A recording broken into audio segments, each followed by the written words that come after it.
សួស្តីអូនអាចចូលប្លុកបានអត់បងមកពីខាងនេះតើ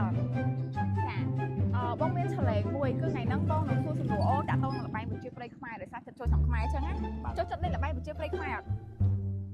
ចូលចិត្តតែអត់សូវមានពេលលេងបងឲ្យមើលហើយឆ្លើយត្រូវគឺអូនទទួលបានប្រាក់10000រៀលបើសិនជាឆ្លើយបាន3សំណួរ3បន្ទុកអញ្ចឹងត្រៀមខ្លួនរួចរាល់ណាអូខេអញ្ចឹងរូបទី1បិទពួនអត់ចិត្តនៅអត់ចិត្តត្រឹមត្រូវ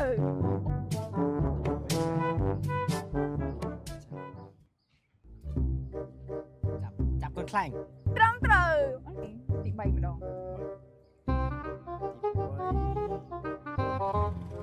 អត់មើលលេងទៅតាមកៅអីត្រឹមត្រូវអូបាយបាយ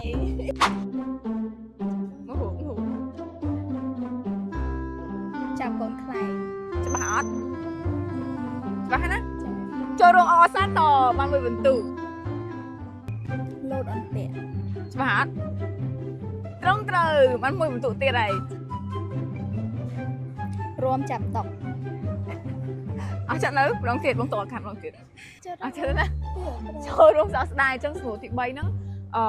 រួមបណ្ដើមកៅអីណែឯងកៅអីដាក់ថាតុកវាយហ្នឹងលាក់កន្សែងវាយក្អមល្បែងបិទពួនចាអរគុណអូនហៅថាអីគេវាយកង2បិទពួនត្រង់ត្រូវគួរទៅឡោបងគួរបកែបងត្រូវទៀតអ្នកនរគ្នាអូនទីចូលឆ្នាំថ្មីអូនចា fan ទីតាទៀតចាបាយបាយ